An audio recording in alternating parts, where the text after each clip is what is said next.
This is the kind of quality that you can get out of the OBSBOT Tiny 2, a £280 PTZ web camera. I was blown away by the quality of it, but I did have to set it up and tweak it a little bit because this is what it came like by default.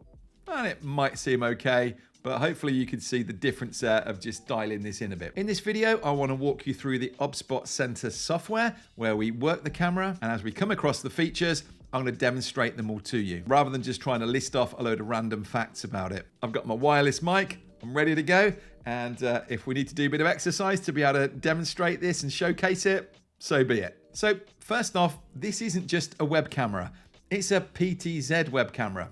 What does that mean? It pans, it tilts, and it zooms.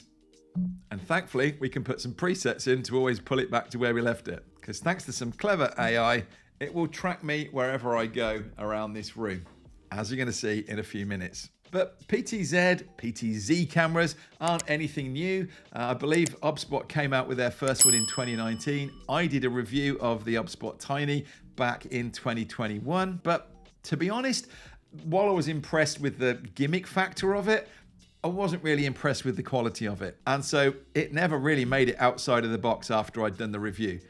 But here, 2024, things have really changed. Now, I do need to point out that OBSBOT kindly sent me this to review, along with two tail airs and a remote control. And you can actually see the review that I've done, linking all those together, bringing them in using a Stream Deck and sending all that into eCam. I've also done a separate review to this one, purely on that tail air, and then we've compared the two cameras as well. But just to say, I haven't been paid anything for doing this, and OBSBOT haven't swayed the video in any way. This is all my opinions. And if I'm honest, I did come into this skeptical thinking, here we go, as another bit of a gimmicky camera.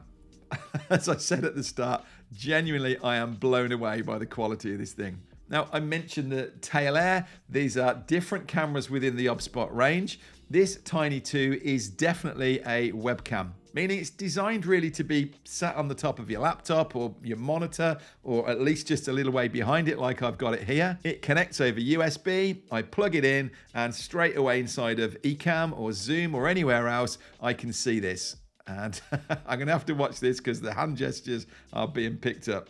In fact, for now, I'm going to turn those off. So this isn't meant to be used professionally as a PTZ camera. We were at a cathedral recently and they'd got them all around the room, and I saw the controls that they were able to have all these programmed places, and these few cameras are able to land in on the choir, on the congregation, on the priest, and all these different places. You know, that's kind of where you see them in some of these contexts, almost like a security camera. Now, if that's what you're wanting, that's where the tail air comes in. Not only can I connect it over USB, but I can connect it with a HDMI cable, and I can connect it over Wi-Fi or over a wired Ethernet cable that plugs into the same Wi-Fi as this, meaning I could put that camera anywhere in the room. It actually has batteries that will run it for 2 hours. And I could put it up in the room as a completely wirelessly connected camera. There's one back there that's wired up in that same way. So two very different cameras. As I say, I'm reviewing those ones as well, so you can check that out afterwards if you're interested. But in this video, we are looking at this Tiny 2. It is very much a web camera. But before we get into this camera, why don't I just show you the difference in quality between these two cameras? So this is an impressive little webcam, right? So let's work through this OBSBOT Center software. I think it's the easiest way to demonstrate it to you. And as we see the features in here, I'm going to demonstrate them to you. Now, at the minute, this camera is connected to here. And so I want to take this off, turn the power off of it, and let you see how it comes in. That means we're going to have to cut back across to my regular Sony camera, and I'll pull this one out of the way. So with this camera removed, you're going to see a button down here saying to connect. So you download this software, and this is what it's going to look like, asking you to connect your camera. We hit connect. Actually, we don't. That's for the tail air, as it was just telling me there. This camera has automatically come in. Now, on this dashboard here, you can see straight away we've got some controls and things. We're not going to get into that straight away. What I want to show you is that this little camera symbol here, click on this first of all, and it will bring up the video preview. So I've moved the camera over to the side here now, And you're going to have to look at the side of my face while I just set this up. So this is how this comes in. And what I'm going to do actually, first of all, is not run down that console tab, but to run down this image tab. You can see that this by default is in this mode where it's tracking me. And I do just want to change over these settings. Now, image palette, we can leave as standard. HDR, turn it off. Look at that straight away. It makes a massive difference to it. HDR is designed, we've got a hotspot there with some bright white light, and then we've got dark units down here. The idea of HDR is it's bringing out the best of the dark, and it's bringing out some detail from that light without blowing them out. But it really isn't, I'm not impressed with what it does there in HDR. I don't think that's improved at all. And so I'm actually turning it off. That's the first thing I would do to try and improve this. Autofocus we're leaving on, and we want it to focus on my face, not my whole body. Exposure, I'm going to take off automatic exposure. Again, this exposure meter mode on here is looking, is it at my face? So when I'm here against a dark wall, if I'm in this mode, it's looking at the whole area and it's going to try and expose and balance for that. I would always take these things off, and so I'm in the UK. If you're in the States, you're going to change this around. You would want to be on a 60th here, but I would try and keep it to that. And then I'm just setting the ISO. I want it as low as I can, but actually here at 300 is about right. White balance, again, not really loving auto, so I'm putting this on. And I would set this up myself, and I think that 4900 is about right for where I'm at. Maybe it could go a little bit cooler. Let's slide this along a little bit to there. Yeah, I think that's a pretty true color, and it's quite easy with this to be able to set this by eye really and say, does the white look white? Does my skin look very natural on here? And then I personally, I just want to take this contrast down a bit. All that's doing as I slide that down is it's flattening it, or it's really getting quite intense on there. So I would just pull this down to about 48. Saturation, I might just knock 1 or 2 off. That it's, you'll see saturation is this, it goes gray eventually, or it's really blown out up there. Again, I just think pulling it down 1 or 2, and sharpness down a couple as well takes the edge off of it. So that's the camera dialed in, and I think that looks tons better than how it came out the box. So that's our image tab that we can go down. Then let's come across to the console, and this is where we're going to have a look and a play with this and see what it exactly does. So we've got AI human tracking, and there is zone tracking on here that we can set. And the idea with this is that we can actually set boundaries that we don't want it to track us out of. Now, I'm not going to do this. I'm going to cancel it. I don't want zone tracking on. So I probably at this point ought to shift mics. So we've got the AI human tracking. We're in here. Now, if I turn this tracking off, then it's not going to follow me. It's stationary. It's staying where it is.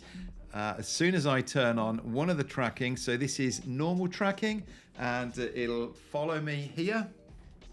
And let's just see what it does. I'm actually going to pull this up so that I can see it from here as I'm moving around.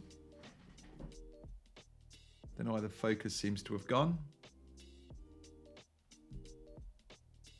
There we go. I don't know why I went out of focus there, but we're back. So this is the, first of all, I want to put it in standard tracking. So as I get up, hopefully it's fine now with this microphone. Can't see out of these glasses. But as I move around, then this is going to work with me and track and follow me. Nice, clever. So let's flick this from standard to motion and see if you can see a difference here. So now as I'm moving around,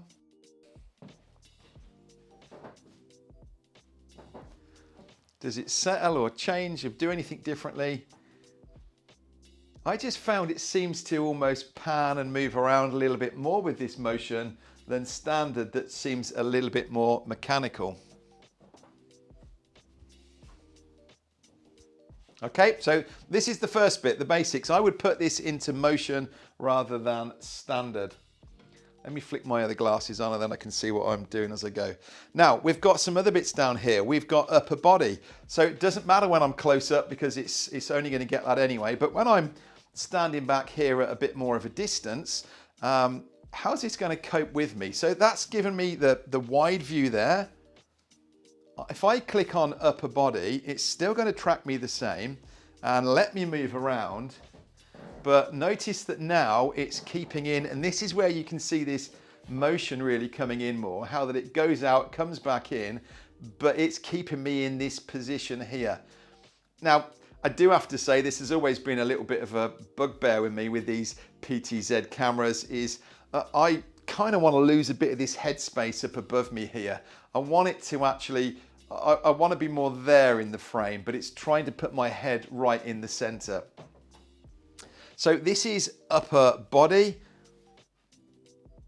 close up. Let's see what happens here. So I'm still moving away. Remember that on that first one, you were getting almost the full height of me when I stood at this distance, but then I could move around, I can come towards the camera and it'll still keep this same crop with me. So I really am liking this upper body and close up. This would be really smart if I'm walking around talking to this and I can choose between those. Now, there's a couple of extra options in here. We've got headless. So now it's going to walk around and get me at this point. I'm not really sure why you would want this one. I do kind of think that the next one, which says lower body, might be useful because maybe if I'm a physio or a dance instructor, if you can imagine me as a dance instructor, it might be that actually you want to demonstrate something down here that you don't actually need to see the top of your body in it. Or maybe you sell trainers. So there you go, there's a few extra little AI things that have been snuck in there. I'm just going to keep this on upper body for now. There is actually a remote that comes with this that I didn't get sent. The remote that I've got is for these two tail air cameras here rather than this one. So a remote might be really good actually to be able to play with this and set it up. So let's have another look at a couple more of these AI modes. And for this one, I'm just going to tilt this forwards a bit, but we've got here a desk mode. So if I click on this one, anyone who's used to Apple's continuity camera, how it now has this feature of, I'm working here at my desk, I could click onto this mode and it does a really nice job of putting this in this format. It might be that I've got a document in front of me here, and look, again, it's just, it's made this really useful. It's straightened it out, it's squared it up so that when I've got something sitting here in front of me, that looks nice and level and yeah, working well there. Now for some reason this is bringing a delay into this. Now there is a whiteboard mode in here.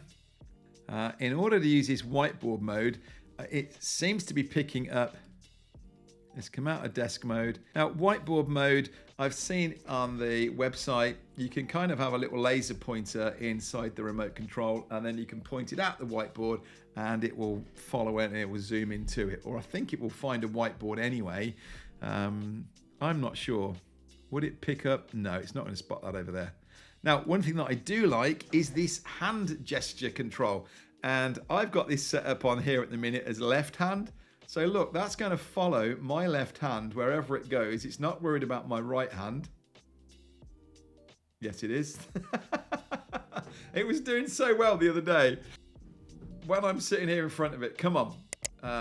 If now my left hand moves out to the side, it's going to track it. It wasn't quite sure left or right there. This might be really good, if you were demonstrating products and you want to be able to show this, and really this is the feature rather than you. I know we've got a customer who is a beautician and she said this will be amazing for her when she's got creams and stuff on her hands and she doesn't want to be able to touch any buttons and things. To be able to have this and know that it's going to track and follow her would be really good. And then this final one, group, as far as I saw on the website, The guy starts off sitting here in front of the camera on his own, and then someone comes and joins him, and then someone else, and this thing will actually go, oh, let's try and keep them all in frame, and then the AI will widen or zoom in. So there's some of your settings on there. You can have presets. So right now, if I decide, actually, this is where I want it to come back to be position number 1, then I can update it here, and this P0 is where it will come to. Then if I decide that I want to come down, so then I can put this position in as position number 1. I don't know why it's 0, 1, and 2. And then maybe I know that I'm going to be standing up and standing back in another one. Now, in actual fact, to use this third position, I'm just going to turn back on my gesture control. We'll come back to it in a second. I'll explain what I've just done. But I'm trying to find a spot for, so I've got position 1, which is here. I've got position 2, which is down here. And then I want to set up this third position. And so I'm just going to go back into tracking because I want the camera to come up here and follow me. And I decide that this is where I'm going to want position 3 to be. So actually, with my hand tracking, I can do this. That tells it to stop tracking me now. And as I come back in, I can go into this third position and I can say update it. So now, and it might not be too big of a difference to be honest, but that's position 1 with me sitting here. And then when I decide I want to go up there, I can hit position 3. And it's now come up to the place where I'm going to be. And it isn't tracking me this time. So it is just going to stay there in that position. Okay, so there are all the different modes you've got, all the different AI tracking, the programs that you can put in. This is the gimbal control that I've just been using. So I can push this up, down, left and right, wide, medium, narrow, and then reset the whole thing if I want to. So that's console image. We've just been down that one and set all that up. Then really coming over here, some things in here about sleep mode if you want to put background on your camera and things for that. Auto sleep, I haven't put these on. A gesture control, you just saw that one a minute ago then, so let me come back a little bit. It's a bit easier from being away, but we've got this gesture control then with hand up that will take me in and out of tracking. So put the hand up again. So that's useful to be able to get into a position and go, so let's come from here and imagine that this is, I'm working at a whiteboard or something up here. Good point. I've got this tilted forwards right now because I wanted to be able to, it is like a little robot thing looking at me. It feels quite cute, bless it. You do need to have this thing flat, right? Because otherwise your angles are going to get all wonky when you're trying to do stuff. So yeah, imagine I've just moved back and then I'm standing on and work at this board over here. So now I can tell it to stay here and I could actually still move around and I know that it's not going to move. It's just going to keep locked on to this point here. When I want to move again, I tell it to come and track me and away it comes. Now, other gestures that I can do being away from the camera here, I can do this and it will change the zoom. And I've got it set, you can see on the app there, we've put this zoom factor up to 3. So I can preset it and say, right, when I do this control, I want you to go in and out of this 3 times zoom factor. If I want to dynamically do it, I can go like this or like this. So I always get it the wrong way around. That's pulling it out and that's pushing it back in again. So again, quite cool. I'm thinking we've got customers that are fitness instructors, physios, to be able to have a zoomed in shot of you when you're standing over here, but you still want to be able to talk and be nice and close in. And then you decide you want to be able to go wide.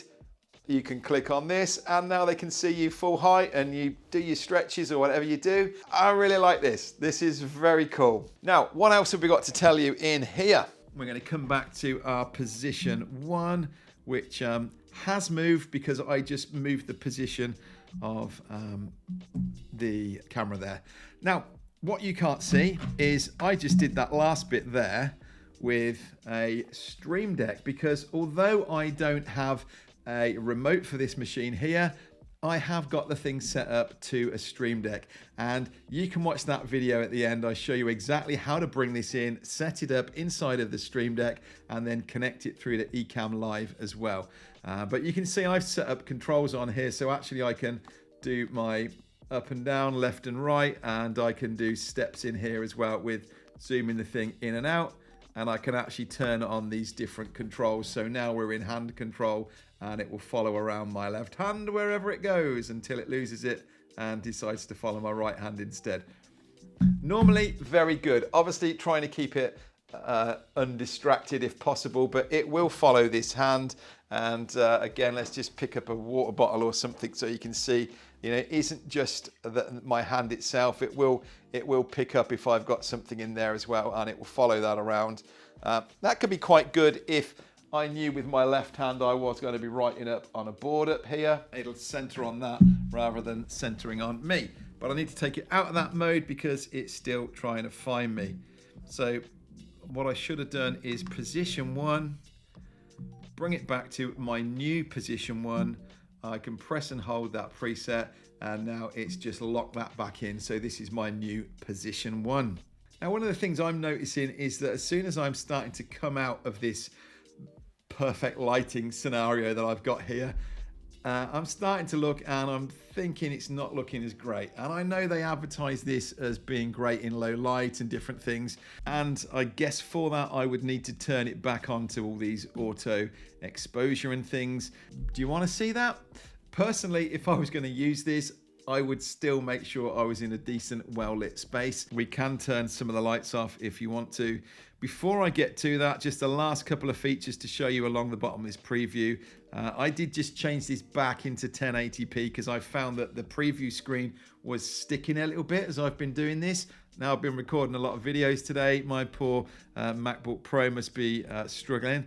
But I can just click on this and I have the option to record in 4K 30 or bring it right down. So 4K 30 is what I have been recording on all day with this, and it's been totally happy. But I've just pulled it back here now because I can see it sticking a bit. 1080 30, so keep an eye on that. There are audio options. I wouldn't plan on using the audio in this. I'm always going to use an external mic into my camera. Global hotkeys that you can allocate and use.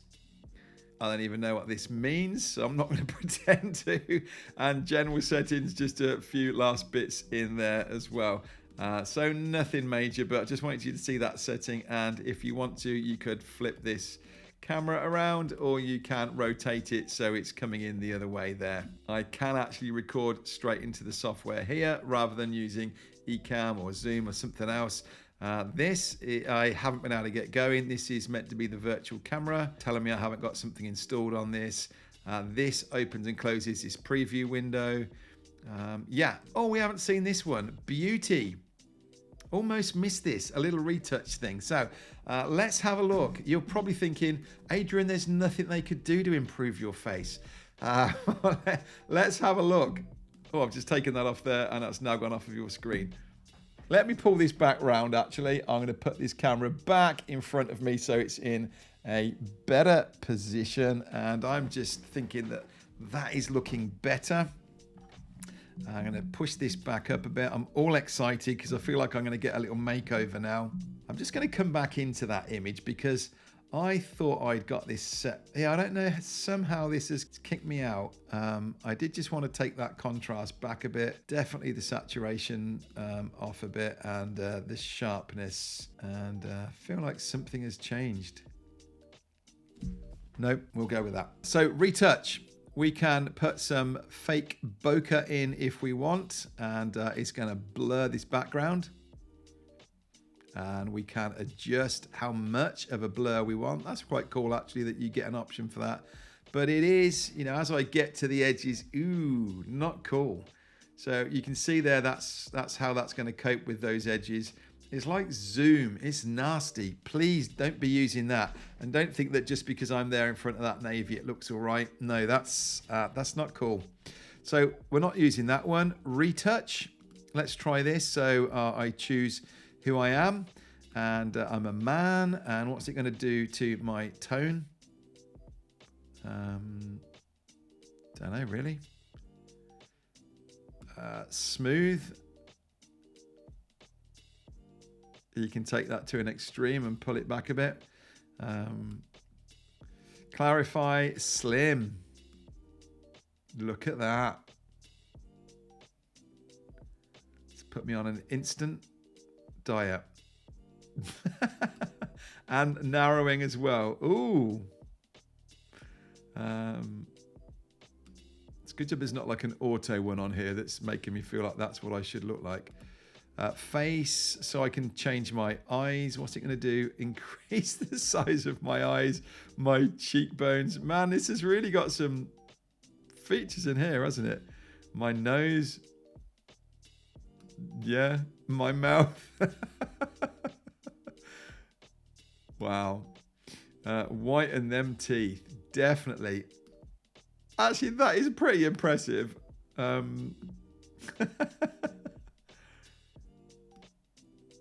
What does that mean? Okay. Welcome to the new me. Body slimming. Oh, wow. So let's have a look at what this does. Suddenly I'm interested in this AI tool. So here I am. This is me in my full fat mode. And let's have 100% body slimming. I don't know what it's done to the edge of it. That bokeh should have gone, but do I look slimmer? Maybe I need to be further from it. I'm not sure. Let's move with me.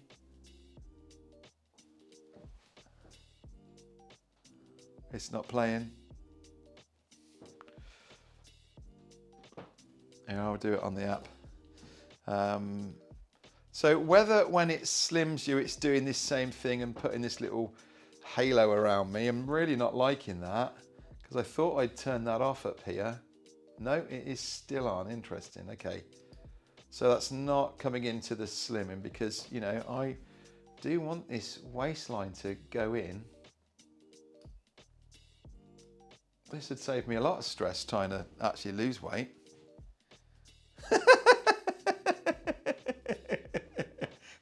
Maybe not. Oh dear. These things are funny. Right, I'm just going to reset that and go back to the original me, I'm afraid. Makeup. Lipstick. Yeah. The blush. So natural, 3D, or fancy. I don't know what these are. You can have a play with these. These are just some silly little filters as far as I'm concerned. But yeah, there you go. And what are other filters then? So just these are just sort of colored, a bit like sort of Instagram filters that you'd put on here then. They're there. I'm letting you see what is available. Not particularly thinking you should be using any of them. There are some instructions. Maybe I should have watched these. Right, so that was beauty that we nearly missed right at the end of that. If you'd got more than one camera, you would have them attached up here. We have. They're not working at the minute, but these are my two tail airs that we will be reviewing after this. So, yeah, I'm genuinely impressed with this, although I'm not loving the image coming out of this at 1080p as opposed to 4K. Just have a look at this. So this is 1080p. This is it at 4K 30. It's like two different cameras. So definitely I would be setting this up to 4K. I think that looks so much better in 4K than 1080. But I'm blown away by this camera. What do you think? Have I convinced you that this is something you should go out and buy? I know I got sent this, but I absolutely would go out and buy this myself. I think a fantastic option for a travel camera, something portable that I can take. I have customers all the time inside my impact training saying, you know, what about if I'm going in, I'm working in a hotel or I'm on the road? This thing's incredible. And to have it as this second camera that allows me this flexibility to move around, to follow my hand, so you can't see me now, but to know that I could just wave at this, bring it down here, and you can suddenly watch and track me. This is incredibly powerful. So whether this is a main camera or whether this is going to be a secondary camera, I would definitely recommend you go out and grab one of these. Now, as an alternative to this camera, I've got two tail airs set up over here in the room, and I'm excited to be reviewing those next because they're hooked up to my network. I've got no cables running around the room for those cameras other than the power lead and the Ethernet cable plugging into the wall. So if that's what you're trying to achieve, rather than having USB cables traipsing across the floor, let's have a look and see if that might be an even better fit for you. I hope you enjoyed it. I look forward to seeing you over in that video.